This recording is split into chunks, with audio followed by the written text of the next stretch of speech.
Alright, so I was working on another video, but I gotta make this.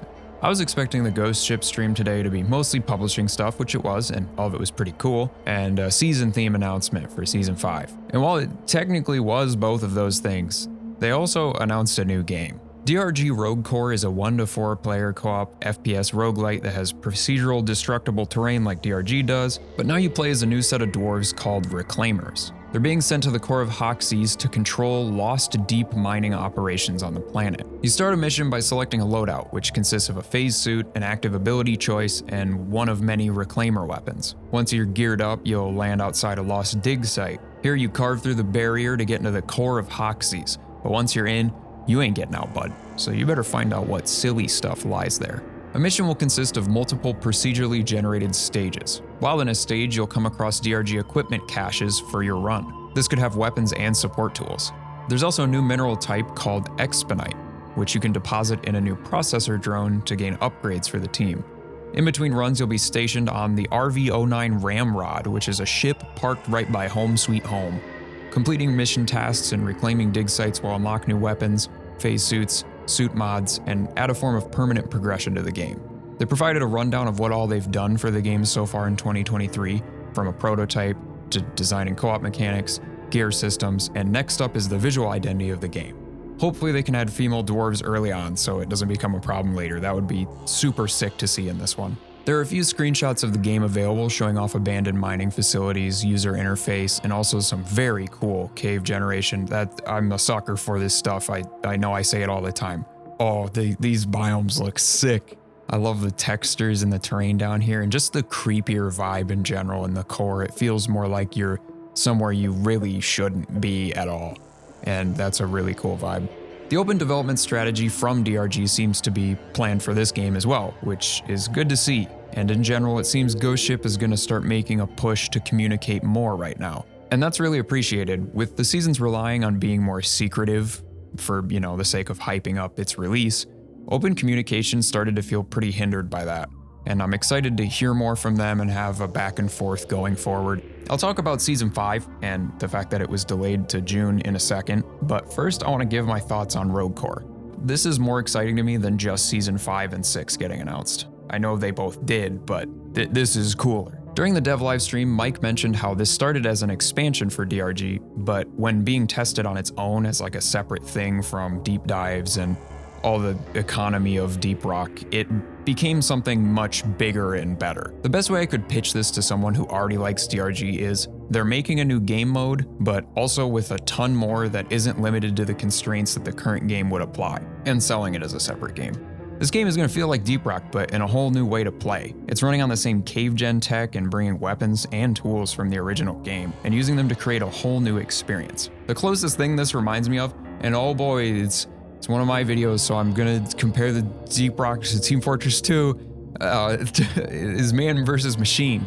It takes content from TF2 and recontextualizes it into something very different, while still feeling like you're playing TF2. This isn't Deep Rock Galactic 2. This isn't a replacement game. It's pretty much just an extension of Deep Rock, but as a new game. And that is genuinely so damn cool to see. I'm so excited personally to play this, and also for the team at Ghost Ship, who I'm sure is so happy to be working on a new game. I'm sure it's a blast. This isn't announced anywhere, it's just an idea I had I wanted to throw out while the game's in early development, but it would be really cool if progress you made in Rogue Core could reward something small like cosmetics in DRG's base game, sort of tying the progression of the two together in a small way that doesn't really matter, but it's cute, and I would like that stuff. Kind of like how only certain cosmetics are unlocked in Man vs. Machine that you can use in the main game of TF2, like a virtual frying pan that costs 6,000 real dollars. Alright, now onto the Deep Rock Galactic news, not Rogue Core, just DRG, regarding Season 5 and maintenance updates. In November, they're introducing maintenance updates which will consist of tweaks and bug fixes that aren't going to have new fancy content, but help make sure the game is in a good place more consistently, which is a good idea. This will include bug fixes, weapon balancing, enemy balancing, and optimizations to performance. The enemy balancing one seems particularly potent, and I'm assuming that's going to be coming in the November update to address the problems with the Stingtail, the Septic Tomato Boy, and Herald Corruptor. He's causing problems for a lot of people. The bigger announcement is that Season 5 will be themed as a prelude to DRG Rogue Core, so they'll be kind of entwined in that way, which is neat. But sadly, it'll be delayed until June next year, which is probably going to be the part that upsets the most people here. And that's valid. It's okay to be mad about that or upset. It's a bummer to have to wait longer for an update. I think what's more important is hearing what Ghost Ship has to say about the situation. In a perfect world, we'd continue full steam ahead on Deep Rock Galactic while developing Rogue Core at the same time. But we've only got so many helping hands on board and only so many hours in the day. Instead of trying to do a little bit of work on each game every day, we'd rather block out bigger chunks of time where we give one project our full attention. This might not be the fastest path, but we think it's what will allow us to give you the best games we can possibly make. We don't believe in crunching here. We want to work at a pace that ensures our whole team is happy and healthy and where everyone has the time and space to have fun with their work. If we cranked it, guys, oh my God, why are you cranking it? If we cranked it to 11 and went mega overdrive to rush this all out, we'd lose a lot of goofy ideas, cool hats, and fun details along the way. To us, that's the stuff that makes a game great. We'd rather take our time so we can be sure we're making something that we're really proud of. They also confirmed that there will be a Season 6, but obviously that's so far down the line that there's no plans for that at all, but they did confirm it is happening.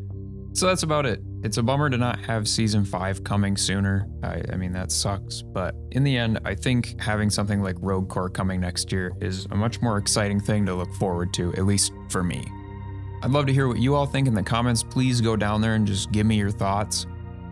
I was pretty worried about moving forward with Seasons because I felt like it was really formulaic, and while this isn't exactly what I was expecting to be the thing to divert that, I am excited for it because it is just something different from the season structure. I'm so excited to see all the new weapons and creatures and biomes in Rogue Core and what all they build into this new area of Hoxies. I'm also intrigued how the run will progress with this co-op centered thing in mind. Like if you're picking upgrades as a team and stuff, it'll be really interesting to see how that impacts the experience of a run, where you're like working together to build your run out. I really hope they put a lot of effort into innovating on co-op roguelike experiences. I'm really excited. Yeah. Also, to anyone from Ghost Ship watching, if you want to invite me to the pre-alpha, that would be really cool. I'd love to try it. So reach out. I'm really excited. Thank you. And thank you to my patrons who make this stuff possible. Have a great rest of your day. Rock and Stone.